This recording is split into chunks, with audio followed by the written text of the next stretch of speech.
Here's why this one detail in the Ghostbusters Afterlife trailer has fans losing their minds.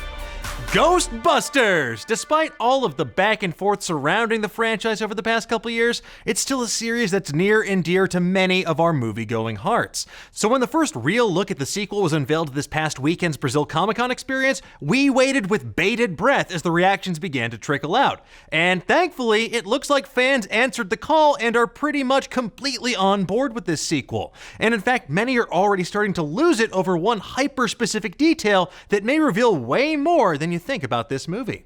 So with the trailer finally out there on the interwebs, we thought this would be a good time to break it all down and reveal what has fans so excited. Now this story seems pretty straightforward. Original Ghostbuster Egon Spengler's daughter and grandchildren have to move into his creepy old farmhouse in a small Oklahoma town after his death, when the ghost menace returns some 30 years later.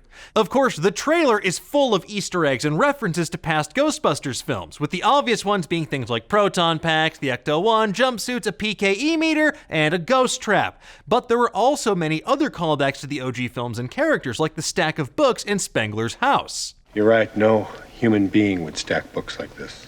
Spengler's collection of spores, mold, and fungi, the gunner seat from the Ecto-1, which is from the real Ghostbusters cartoon toys, and what most believe to be everyone's favorite ghost, Slimer. He's done haunting your high C. Back on the big screen.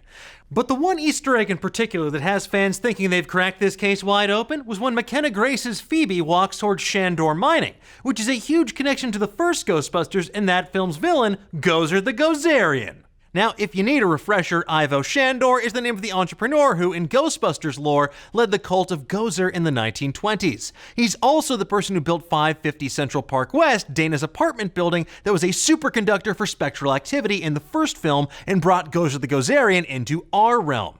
So why does he have a random abandoned mine in the middle of nowhere? Well, we know that 550 Central Park West's ghost activity was partly due to the selenium pillars in the building itself, and it's a safe bet that the selenium was most likely obtained from this mine. And we even see a shot of one of Gozer's terror dogs in the trailer, meaning that Gozer will probably be back in some form or another as the villain for a brand new generation of Ghostbusters to deal with. Hopefully once and for all this time around.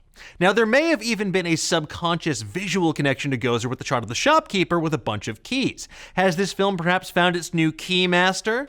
Now, one big question that we have is if Gozer returns, what form will he take this time instead of perhaps the Stay Puft Marshmallow Man? It's the Stay Puft Marshmallow Man. Although it's also possible that Spengler moved out here and he's using the mine as a giant ghost trap that might be failing after years of continuous use. But we think the Shandor connection is too deliberately tied to Gozer's return for it to mean anything else. But a town that's violently shaking every day due to ghost activity building up underground definitely sets the table for a lot of ghosts in dire need of bustin'. And as we all know, bustin' makes us feel good. But we'll have to wait until the film releases next year to see if this theory holds water or ectoplasm, which I assume is too sticky to hold. But what do you folks think? Are you excited for Ghostbusters Afterlife? Are fans correct about Gozer the Gozerian returning? And is this film going to get its own old school theme song? Let's discuss. Thank you so much for watching. If you enjoyed what you saw, why not give us a like and subscribe while you're at it? And if you want to get notified every time we go live with a new show or drop a new video, please feel free to mash that little bell. That way you can be up to date on all the latest theories, news, and rumors in the pop culture world.